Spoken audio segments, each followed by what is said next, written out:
Hello everyone, welcome back to ranker JEE. So guys, एक काफ़ी concern issue है। अगर आपके साथ हो रहा हो तो please let me know in the comment section. और मैं हमेशा कहता हूँ कमेंट में, यार देखो लास्ट का समय चल रहा है, you need mentoring, you needed course और आपको बहुत सारी चीज़ें चाहिए। सो ट्राई करो आप अपनी बातों को कमेंट सेक्शन में लिखने का। मैं जितना मुझसे पॉसिबल हो पाएगा मैं आपके लिए पूरी कोशिश करूंगा कि मैं आपके लिए वो कंटेंट बनाऊं। लेकिन आज का कंटेंट पूरा देखो, अगर अभी टाइम नहीं है तो रख दो, बाद में देख लेना, लाइक करके रख दो या प्लेलिस्ट में सेव करके रख दो, क्योंकि आज थोड़ी वीडियो लंबी होगी। मैं बहुत क्रिटिकल पॉइंट्स पर बात करूंगा आपके साथ और फिर अपन ट्राई करेंगे इस चीज़ को एक्यूमुलेट करने का कि भाई पढ़ाई तो हम कर रहे हैं, बात समझो। आप पढ़ते भी हो, आप कोर्सेज भी देख रहे हो, आप तरह तरह के कोर्सेज में इन्वॉल्व भी हो, फिर भी आपके नंबर कम आते हैं। उसके पीछे का रीज़न आज हम लोग जानने की पूरी कोशिश करेंगे। और मुझे डेफिनेटली पता है यार कि जो हमारे समय में गलतियां होती थी वो मैं अगर आज आपको बता दूं तो आपको फिर वो गलती आप कभी नहीं करोगी। तो कमेंट करके बताना कौन सा पॉइंट आपके अंदर है। उसके पहले मैं आपको बता दूं कि अगर कोई भी पॉइंट आपके अंदर और अगर आप सच में कम नंबर पा रहे हैं तो जीरो टू हीरो बैच हमारा राइज बैच स्टार्ट होने वाला है। अभी अर्ली बर्ड रजिस्ट्रेशन ऑफर चल रहा है, मात्र 2800 रुपये में आप जाओ रजिस्टर करो, वरना वो 3450 का कोर्स 2-3 दिन बाद हो जाएगा। तो आइए यार बात करते हैं कि हमारा जो टॉपिक है कि नंबर कम क्यों पाते हैं। उसका सबसे पहला पॉइंट ये है कि हमें ये फर्क समझना पड़ेगा कि पढ़ाई अलग चीज होता है और स्कोरिंग अलग कला होती है। आपने ये चीज बहुत बार सोची होगी या देखी होगी कि आपका दोस्त बहुत रात रात भर पढ़ रहा है, बहुत रात रात भर पढ़ रहा है, फिर भी वो कम नंबर पाता है। और वहीं पर एक और दोस्त है आपका जो बहुत कम पढ़ता है, पबजी भी खेल रहा है, गेम भी खेल रहा है, वो ज्यादा नंबर पाता है। क्यों? क्योंकि इनके दो अलग अलग पॉइंट्स हैं। पढ़ाई एक अलग कला है, आप कितना पढ़ रहे हो अलग आर्ट है, और स्कोर आप कितना ला पा रहे हो उस पढ़ाई का वो अलग आर्ट है। वही बात हो गई, जैसे मैं 50 चैनल देख रहा हूँ, 50 लोगों से बात कर रहा हूँ, 50 लोग की टेक्निक सीख रहा हूँ कि कैसे वो खाना बना रहे हैं, और मैं उसको एग्जीक्यूट नहीं कर पा रहा हूँ। वो खाना बना रहे तो अच्छा बना रहे, मैं बना रहा हूँ तो खराब बन जा रहा है। तो सेम होता है, हर बच्चे का अलग अलग पोटेंशियल होता है, अलग अलग लेवल होता है। हमें वो चीज समझना है कि इस कला को हम स्कोरिंग वाले कला में कैसे बदले।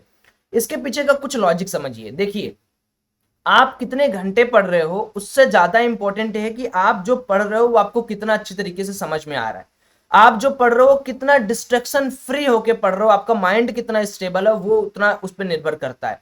अगर आपको एक स्टडिंग को या जो आप पढ़ रहे हो उसको अगर नंबर में बदलना है यानी स्कोर में बदलना है तो कुछ पॉइंट्स को फॉलो करो जो मैं यहाँ लिखने जा रहा हूँ।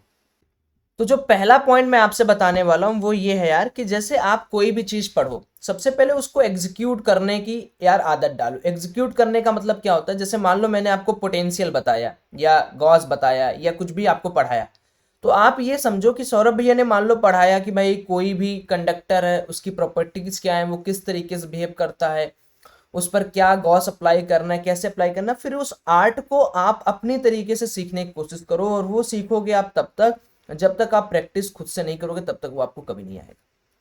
तो जब भी कोई भी चीज आपको पढ़ाई जाए तो पहले तो उसको समझो कि आखिर ऐसा क्यों है, क्यों पोटेंशियल इस तरह बिहेव कर रहा है, क्यों हम वर्क एनर्जी थ्योरम यहाँ लगा रहे हैं, क्यों हम कंजर्वेशन ऑफ एनर्जी लगा रहे हैं, उसके पीछे का रीजन समझो। ये हो गया।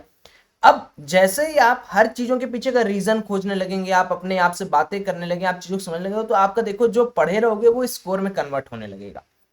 दूसरा जो पॉइंट है वो फॉर्मूला रन। अब बहुत सारे बच्चे यार ऐसे हैं जो फॉर्मूले को तो बिल्कुल तवज्जो ही नहीं देते हैं। जेई है, इसका मतलब जेई में केवल और केवल दिमाग बहुत बड़ा है, हमें कुछ नहीं करना है, हम फॉर्मूला जाके डिराइव करेंगे। भाई अगर ऐसा होता, थिंक करो, आपको करंट डेंसिटी का फॉर्मूला नहीं यार, आपको पोटेंशियोमीटर का अननोन रेजिस्टेंस निकालने का फॉर्मूला नहीं, आपको magnetic field due to solenoid नहीं याद है, टोराइड नहीं याद है, आप एग्जाम में जाके किस तरीके से परफॉर्म कर पाओगे? इसका एग्जाम्पल मुझे दे दो।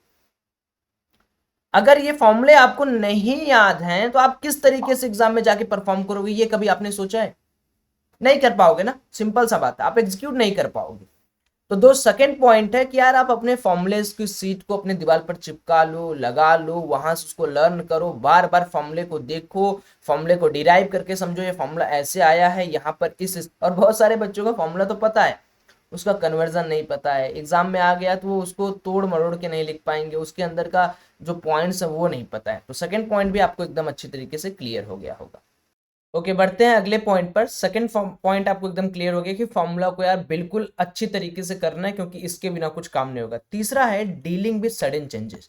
अब बहुत सारे बच्चे होते हैं जो सोचते हैं कि जेई का एग्जाम मतलब क्या, जो हम पढ़े हैं या जो हमको आज तक पढ़ाया गया है सिर्फ अगर हम वही पढ़ के जाएंगे तो सेम आएगा।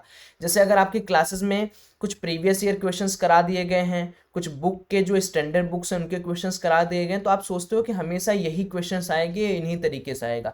देखो यार, जब तक सबसे बड़ा, मुझे जो सबसे बड़ा फैक्टर लगता है वो यही लगता है पूरे जेई के जर्नी में, कि आप सडन चेंजेस को इम्प्रूव नहीं करते हो। अगर आपसे कोई भी चीज पूछ लिया, अगर आप न्यूटन्स लॉज ऑफ मोशन में इस तरीके का पढ़ के गए हो कि भाई यहाँ पर आपको फ्री बॉडी डायग्राम बना, तो आप ये सोचते हो कि हमेशा यही आएगा। नहीं भाई, इसके ऊपर एक ब्लॉक रख देगा, यहाँ एक पुल्ली लगा देगा, कुछ भी कर सकता है वो।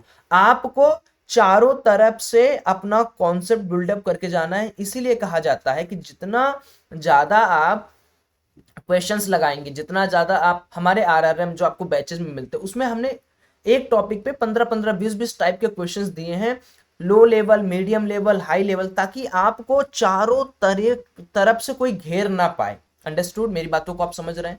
तो ये एक कॉन्सेप्ट होता है यार कि अगर हम सडन चेंजेस को समझने की कोशिश करें तो बहुत हार्ड नहीं है भाई। सरफेस टेंशन पूछा रहेगा, हो सकता है कि जो डायरेक्ट फॉर्मूला उस पर ना देकर आपको कहीं दूर से उस डेटा को लाने के लिए कह दिया जाए, एनएलएम में घुसा के उस डेटा को लाने के लिए कह दिया जाए। मुझे ये जो, अगर आपने अगर सडन चेंजेस को समझ लिया, हो सकता है काइनेमेटिक्स पढ़ रहे हो आप, उसमें कोलिजन के क्वेश्चंस आ गए हैं, आप कोलिजन के क्वेश्चंस को डील कर रहे हो, आप सोच रहे हो यार काइनेमेटिक्स में कोलिजन के क्वेश्चंस को कैसे डील करें।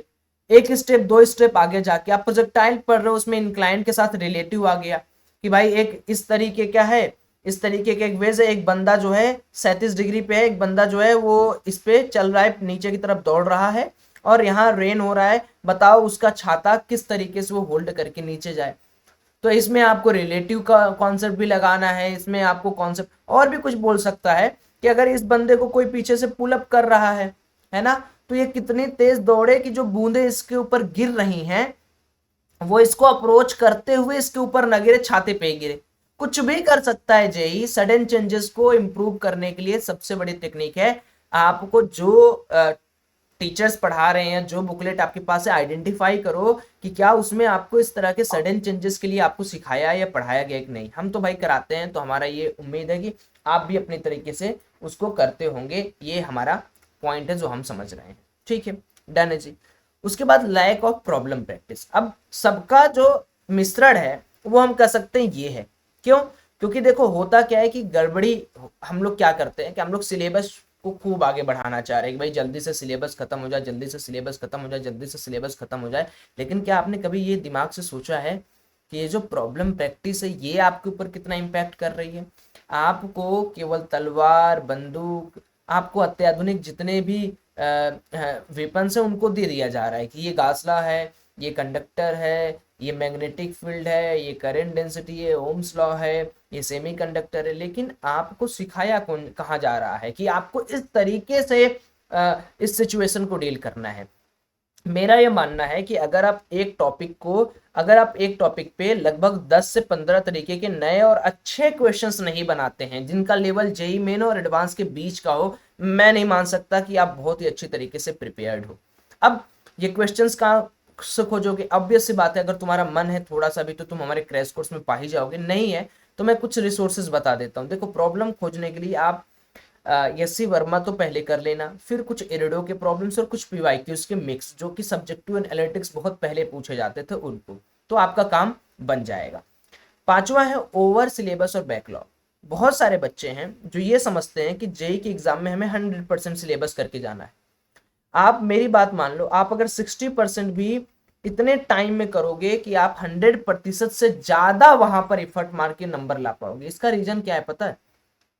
100% सिलेबस करने में क्या क्या आप मिस करते हो? आप मिस करोगे कि भाई जल्दी जल्दी सिलेबस करोगे, प्रॉब्लम प्रैक्टिस कम दोगे, सोचने का समय कम दोगे, अपने ऊपर इंप्रूवमेंट का समय कम दोगे, तो अल्टीमेटली आपके नंबर कम आएंगे, है ना? क्योंकि जेई के एग्जाम में आपको हर तरीके से चीजें आनी चाहिए। तो आप 60% अगर सिलेबस को दबा के उसमें पीएचडी कर ले रहे हो तो मेरे मानना है कि आप सफल हो जाओगे।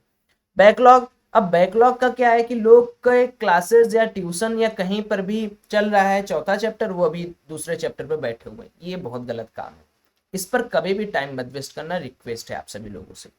छठवां है फियर विद सब्जेक्ट। अब बहुत सारे बच्चे हैं जो ये कहते हैं कि भैया मुझे फिजिक्स केमिस्ट्री और मैथ नहीं आ रहा है, इसलिए नहीं आ रहा है क्योंकि तुमने इस पर टाइम नहीं दिया है।